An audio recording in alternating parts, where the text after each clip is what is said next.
ಆಸ್ಪತ್ರೆಗಳು ರೋಗಿಗಳಿಗೆ ಚಿಕಿತ್ಸೆ, ಆರೈಕೆ ಮತ್ತು ಗುಣಪಡಿಸುವ ಸೇವೆಗಳನ್ನು ಒದಗಿಸುವ ಪ್ರಮುಖ ಆರೋಗ್ಯ ಸಂಸ್ಥೆಗಳಾಗಿವೆ.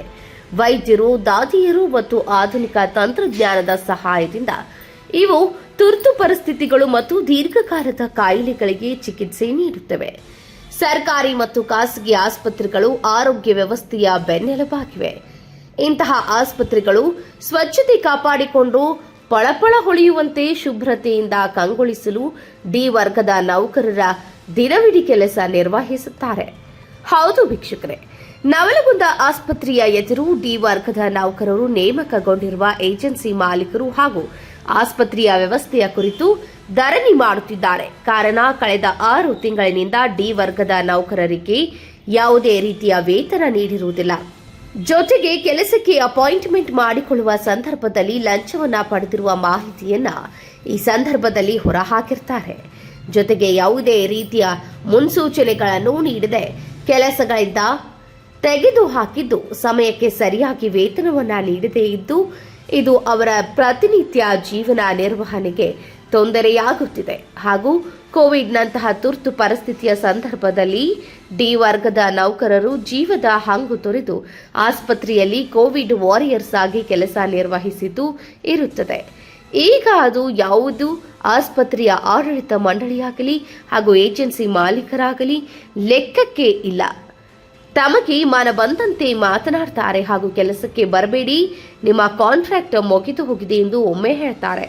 ಹೀಗೆ ದಿನಕ್ಕೊಂದು ಮಾತು, ದಿನಕ್ಕೊಂದು ವಿಷಯ ಏಜೆನ್ಸಿಯವರು ನಮಗೆ ಹೇಳುತ್ತಿರುವುದು ಕಂಡರೆ ಇಲ್ಲಿ ಕೆಲಸ ಮಾಡಲು ಭಯವಾಗ್ತಿದೆ.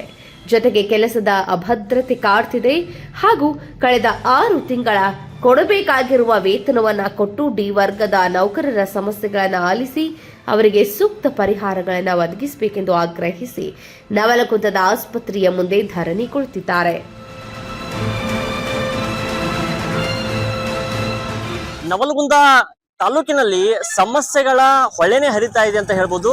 ಯಾಕಂತಂದ್ರೆ ಇವತ್ತು ಸರ್ಕಾರಿ ಹಾಸ್ಪಿಟಲ್ ನಲ್ಲಿ ಏನು ಸ್ವಚ್ಛತೆಗೆ ಒಂದು ಆದ್ಯತೆ ಕೊಟ್ಟು ಏನು ಡಿ ಗ್ರೂಪ್ ನಲ್ಲಿ ಏನು ಕೆಲಸವನ್ನ ನಿರ್ವಹಿಸ್ತಾರೆ, ಆ ಒಂದು ಹೆಣ್ಣು ಮಕ್ಕಳಿಗೆ ಕಳೆದ 6 ತಿಂಗಳಿನಿಂದ ಯಾವುದೇ ರೀತಿಯಾದಂತಹ ಸಂಬಳ ಆಗಿಲ್ಲ ಅಂತ ಹೇಳಿ ಒಂದು ಬೀದಿಯಲ್ಲಿ ಒಂದು ಪ್ರತಿಭಟನೆ ಮಾಡುವ ಮೂಲಕ ಅವರು ತಮ್ಮ ಅಳವನ್ನು ತೋಡ್ಕೊಳ್ತಾ ಇದ್ದಾರೆ. ಯಾವುದೇ ರೀತಿಯಾದಂತಹ ಪೇಮೆಂಟ್ ಕಳೆದ 6 ತಿಂಗಳಿಂದ ನಮಗೆ ಆಗಿಲ್ಲ, ನಮ್ಮ ಕುಟುಂಬ ನಡೆಯುವುದು ಕೂಡ ಇದೇ ಸಂಬಳದ ಮೇಲೆ, ನಾವು ಕೆಲವೊಂದಿಷ್ಟು ದುಡ್ಡು ಕೊಟ್ಟು ಕೂಡ ಬಂದಿದ್ದೀವಿ, ಆದ್ರೆ ಯಾವುದೇ ರೀತಿಯಾದಂತಹ ನಮ್ಗೆ ಸಹಕಾರವನ್ನ ಇಲ್ಲಿರ್ತಕ್ಕಂಥ ಸಿಎಂ ಆಗಿರ್ಬೋದು, ಇಲ್ಲಿರ್ತಕ್ಕಂಥ ಸಿಬ್ಬಂದಿಗಳು ಆಗಿರ್ಬೋದು, ಇಲ್ಲಿರ್ತಕ್ಕಂಥ ಶಾಸಕರಾಗಿರ್ಬೋದು ಯಾವುದೇ ರೀತಿಯಾದಂತಹ ನಮ್ಗೆ ಸಹಕಾರ ನೀಡ್ತಾರೆ ಅಂತ ಹೇಳಿ ಕಣ್ಣೀರನ್ನ ಹಾಕ್ತಾ ಇದ್ದಾರೆ. ಅವರನ್ನೇ ಮಾತಾಡಿಸೋಣ. ಮೇಡಮ್, ಏನಾಗಿದೆ ಸಮಸ್ಯೆ? ಎಷ್ಟು ತಿಂಗಳಿಂದ ಸಂಬಳ ಆಗಿಲ್ಲ, ಏನೆಲ್ಲ ಸಮಸ್ಯೆಗಳು ನಡೀತಾ ಇದ್ದಾವೆ, ಯಾವ ರೀತಿ ಅಧಿಕಾರಿಗಳು ನಿಮ್ಮನ್ನ ಬಳಸ್ಕೊಳ್ತಾ ಇದ್ದಾರೆ ಅಂತ ಹೇಳಿ? 6 ತಿಂಗಳಿಂದ ನಮ್ ಪಗಾರ ಆಗಿಲ್ರಿ ಸರ. ಮತ್ತೆ ಏಜೆನ್ಸಿ ಮುಗ್ದೈತೆ ಅಂತ ನಮ್ಗ ಮಾರ್ಚ್ 31ರಿಂದ ಮನಿಗ್ ಹೋಗಂತ ಹೇಳಿದ್ರಿ. ನಾವ್ ಒಂದಿನ ಹೋದ್ವಿ ಮನಿಗೆ. ಮತ್ ನೆಕ್ಸ್ಟ್ ಡೇ ತಗೋಬೇಕಂತ ಅದು ಪೇಪರ್ನಾಗೆಲ್ಲ ಬಂದಿತ್ರಿ ನ್ಯೂಸ್. ನಾವ್ ಬಂದ್ ಕೇಳಿದಾಗ ಅವ್ರು ನೀವು ನಮ್ ಸಂಬಂಧ ಇಲ್ಲ, ಹೋಗ್ರಿ, ನೀವ್ ಏನ್ ಮಾತಾಡಿದ್ರಿ ಏಜೆನ್ಸಿ ಜೊತೆ ಮಾತಾಡ್ಕೊರಿ ಅಂತ ನಮ್ಗ ಕಡಾ ಕಂಡೀಷನ್ ಆಗಿ ಹೇಳಿದ್ರಿ. ನಾವ್ ಹಾಗಾಗಿ MLA ಅವ್ರ ಹತ್ರ ಹೋದ್ವಿ. MLA ಅವ್ರು ನಮ್ಗ ಅಷ್ಟೊಂದೇನು ನಮ್ಗ ಇದ್ ಮಾಡ್ಲಿಲ್ರಿ. 6 ತಿಂಗಳಿಂದ ಸಂಬಳ ಆಗಿಲ್ಲ, ಮನೆ ನಿರ್ವಹಣೆ ಹೇಗಾಗ್ಬೇಕು, ಯಾವ ರೀತಿ ನಡೀತಾ ಇದೆ, ಈಗ ಯಾರ ಗಮನಕ್ಕೆ ತಂದಿದ್ದೀರಿ ಅಂತ ಹೇಳಿ? ಇಷ್ಟೆಲ್ಲಾ ನಡೀತಾ ಇದೆ ಸಮಸ್ಯೆ, ಯಾರ ಗಮನಕ್ಕೆ ತಂದಿದ್ದೀರಿ, ಏನ್ ಹೇಳಿದಾರೆ? ಈಗ ಅವ್ರು ವಾಪಸ್ ಕೆಲ್ಸಕ್ಕೆ ಬರ್ರಿ ಅಂತ ಹೇಳ್ಯಾರ. ಆದ್ರ ನಮ್ಗ್ ಪಗಾರ ಈಗ ಆಗತ್ತಂತ ನಮ್ಗ್ ಭರವಸೆ ಕೊಟ್ಟಿಲ್ರಿ. 1-1.5 ತಿಂಗಳ ತಡಿಬೇಕಂತ ಹೇಳ್ಯಾರ. 6 ತಿಂಗಳ ಸರ್ ಅವ್ನ ಪಗಾರ ಆಗಿಲ್ಲ. ನಾವೆಲ್ಲರೂ ಬಾಡಿಗೆ ಮನೇಲಿ ಇದೀವಿ ಸರ್. 6 ತಿಂಗಳ ಬಾಡಿಗೆ ಕಟ್ಟಿಲ್ಲ. ನಮ್ಮ ಮನೆ ಸಾಮಾನೆಲ್ಲ ಹೊರಗ್ ಹಾಕಕ್ ಕುಂತಾರ್ರಿ. ನಮ್ ಮನೆಯಲ್ಲ ಗಂಡಂದಿರು ದುಡಿಯೋದಿಲ್ರಿ, ನಾವ ದುಡ್ದು ಮನಿ ನಡ್ಸ್ಬೇಕು ಸರ.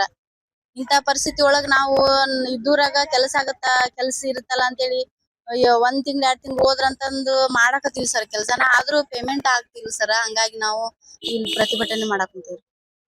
ಏಜೆನ್ಸಿ ಓನರ್ ಆಗಿರ್ಬೋದು, ಇಲ್ಲಿರ್ತಕ್ಕಂತ ಜನಪ್ರತಿನಿಧಿಗಳು, ಶಾಸಕರಿಗೆ ನೀವು ಏನಾದ್ರು ಭೇಟಿ ಆಗಿದ್ರ ಅಥವಾ ಏನ್ ಹೇಳಿದ್ರು ಶಾಸಕರು ಅಂತ ಹೇಳಿ? ಯಾವಾಗ ಆಗಿದ್ರಿ ಶಾಸಕರಿಗೆ ಭೇಟಿ? ನಿನ್ನೆ ಆಗಿದ್ವಿ ಸರ. ನಿನ್ನೆ ಹೋದ್ವಿ ಸರ. ನಮಸ್ತೆ, ನಮ್ ಪ್ರಾಬ್ಲಮ್ ಬಾಳ ಆಗತ್ತೆ ಸರ. ನಾವು ಎಲ್ಲಾ ಕೋವಿಡ್ದಾಗ ದುಡ್ಡಿ ಮಾಡ್ಯಾವ ಸರ.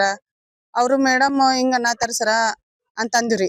ಆಮ್ಯಾಗ ಅವ್ರೇನಂದ್ರಿ, ಮತ್ ನೀವು ಏನೋ 100 ತಪ್ಪ ಮಾಡಿರಿ, ಹಂಗಾದ್ರಿ ಸರ ಅದೇನ್ ಅನ್ನೋದ್ ಹೇಳ್ರಿ ಸರ, ಮುಖಾಮುಖಿ ಇದು ಮಾಡ್ರಿ, ಹಂಗಾದ್ರ 3 ದಿನ ಬಿಡ್ಬೇ ಮೀಟಿಂಗ್ ತಗೊಂತೀನಿ ಅಂದ್ರಿ ಸರ. ಮತ್ ಒಳ್ಳೆ ಅವ್ರು ನಮ್ದು ಅಲ್ಲಿ ಅಷ್ಟ್ ಇದು ಮಾಡಿದ್ರು ಅವ್ರು ಜಾಸ್ತಿ ನಮ್ಗ ಕೇರ ಮಾಡ್ಲಿಲ್ ಬಿಡ್ರಿ ಸರ್. ಈ MLA ಅವರು ತಮ್ಮ ಕಣ್ಣೀರನ್ನ ಒರೆಸುವಂತ ಕೆಲಸವನ್ನ ಮಾಡ್ಬೇಕಾಗಿರ್ತೈತಿ. ಆದ್ರೆ ಯಾಕೆ ಈ ರೀತಿ ನಿಮ್ಗ ಬೇಜವಾಬ್ದಾರಿತನ ಮಾಡ್ತಾ ಇದಾರೆ ಅಂತ ಅದು ಗೊತ್ತಿಲ್ಲ ಸರ್ ನಮ್ಗ.